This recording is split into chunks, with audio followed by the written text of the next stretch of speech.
Welcome back. For this flat iron tuning tech tip, we're actually going to dive into something totally new for us, which is this car here. It is a 2007 BMW 335i.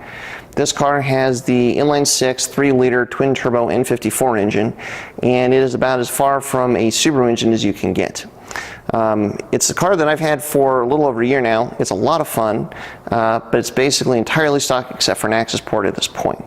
And finally, we're to the point where want to start trying a few things, playing around. It's kind of exciting for us because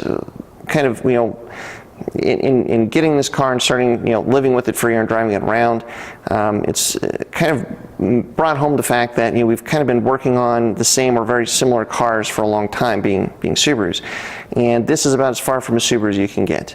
And because everything is kind of new and different, it's exciting to take everything that you know about a known platform and something that we've done a lot of different things to, and start from zero on something that's totally different, because it kind of forces you to start at the beginning again and relearn everything. And so that's what we're doing with this. So we're going to start with simple bolt-ons, see what the results are for various different things. But today what we're going to talk about is just starting at the beginning with a known issue with these cars, which is dealing with misfires.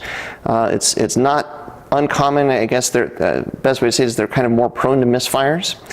And it's something that we've seen occasionally on this car. It's totally stock except for an access port, a Cobb access port running the Stage 1 map. But it's something where, knowing that it's a known issue, and as old as the car is, one of the nice things of starting with the stock car at this point is the aftermarket has had a lot of chance to come up with solutions for some of these known problems, and so that's where we're diving in. The first place to start is with plugs. There's two schools of thoughts on the plugs. Some people swear by the stock Bosch plugs, which are using a triple ground strap. So it's basically 3 of these. It's a bit of an odd looking plug, but there's one school that just swears by the stock plug, says to use nothing but that. Then there's another school that we've found which really goes by these NGK plugs, which is a kind of a more traditional plug. It's an iridium plug. And because we're going to try something, we wanted to try something different and see if the people that swear by the NGKs, if it works. That's where we're going to start. The thing that follows is coils. So if you replace the spark plugs but you still have issues with misfires, then the next thing to look at are coil packs. On these cars, when you start looking at coil packs, especially the older ones like this one, 2007, 2008, what you will find mention of is that there seems to be a known design issue with the stock Bosch coils. So much so that BMW has actually come out with an updated part number for an updated coil pack, which we'll throw down on the bottom here, made by a company called Elder. Now we looked at those, and we can certainly get them, but they're relatively expensive. The other thing that is pretty common replacement is instead to go with Delphi coils. Delphi makes OEM coils for a lot of cars, including BMW, not for this one specifically, but for a lot of other ones. And that is what we're going to go with, are these Delphi coils, just because they're a lot more affordable and they're readily available. Now with the Delphis, I will tell you, again, there seems to be a part number supersession. The one that we're using here are the GN 10328 coils. And if ever you're looking for a coil that says it's correct for that vehicle, this is the one that comes up. But there is another one that's listed called part number GN 10571 that may be a similar update compared to like the Elder coils. So we're going to start with these, the 10328s, because that's what it says is correct for the car. We're going to see how it goes, and we'll go from there.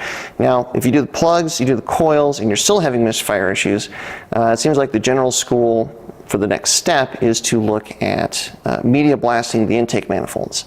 So this car is a direct injected car, which means that the fuel from the injector is sprayed directly into the combustion chamber.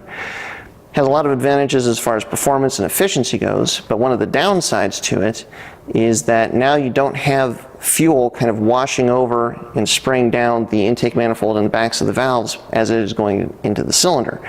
So if you have excessive blow-by, etc., you can long-term have carbon deposits that start to add up in that intake manifold and kind of start to choke off the airflow into the intake manifold. So again, hopefully we're not to that point. We're going to start at the beginning with the plugs and the coils.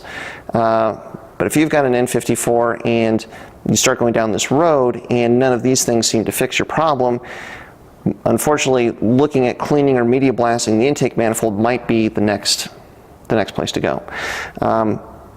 So just as a quick note too, should have said this at the beginning, if you're going to go and do this yourself, one thing to know is that there's a unique characteristic about these plugs, which is that they're 12-point spark plugs.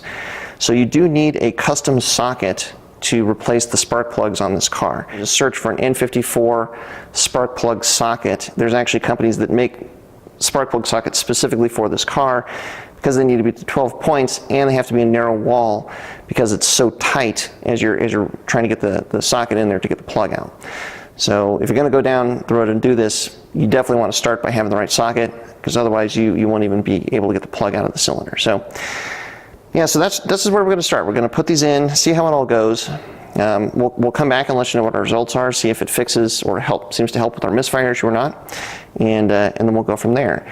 And with this car, it's something where, again, we're excited about it. This is just the beginning. There's a bunch of other bolt-ons that we want to put on the car.